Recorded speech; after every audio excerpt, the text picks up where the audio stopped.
The Israeli government doesn't even act for all of Israel. How can killing babies make Jews safer? It suits Western governments to have an attack dog in the Middle East like Israel, which reinforces their interests and their values. The UK press has to step up to the plate, and they have to start exposing this. We need to show that we are a major player in helping bring an end to this. We are in Westminster in London. It is Wednesday, the 4th of June, and behind us is a large red line of protesters outside the Houses of Parliament. They say they are wearing red to symbolise the red line that Israel has passed in its war on Gaza. And as Prime Minister's questions are ongoing inside Parliament, these protesters want to create enough noise to remind Prime Minister Keir Starmer and Foreign Secretary David Lammy that enough is enough in Gaza and demand concrete action against Israel. I'm here because I was born in 1948,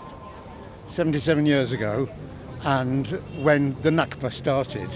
And I'm just wondering why on earth I'm here today with the Nakba continuing and degenerating into genocide. Until I was 19, I was sold a story about how kibbutzes were some sort of dream community, and perhaps in those days it was a hippie dream.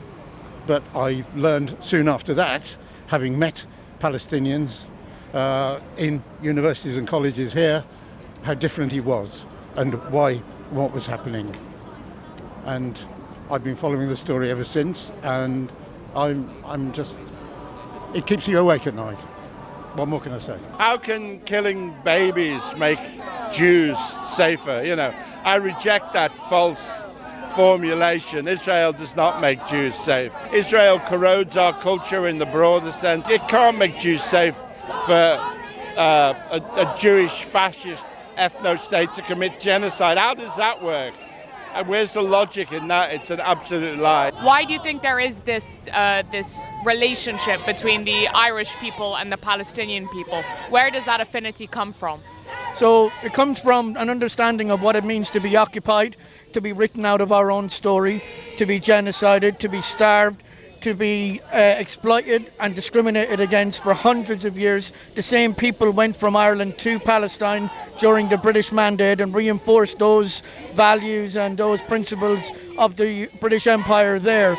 So we understand well the struggle, and we understand what the Palestinians are going through. So it's incumbent upon us, as having shared that experience, to stand up for what is right and to make our voices heard alongside the Palestinian voices that are struggling over there. Political leadership are behind the curve in public sentiment. I think that the general population in this country is well aware of the rights and wrongs of the scenario. I think what it does is it suits Western governments to have an attack dog in the Middle East like Israel, which reinforces their interests and their values. The UK press has to step up to the plate, and they have to start exposing this. We have marches in London. It doesn't even make the BBC news. They don't care. They want to just make it all go away very silently. What we need to do is to make sure that the press in the UK start shaming our government into doing the right thing. It's not in my name. The Israeli government doesn't even act for all of Israel. It's acting for its own devices. He's trying to play on the idea of Jews being victims still, and use that as an excuse. Israel must defend itself to absolutely obliterate Palestine and Gaza. He's still playing on this idea that Jews cannot be safe if they're surrounded by an Arab world. I can't find a word for him. It's very simple. Stop arming Israel.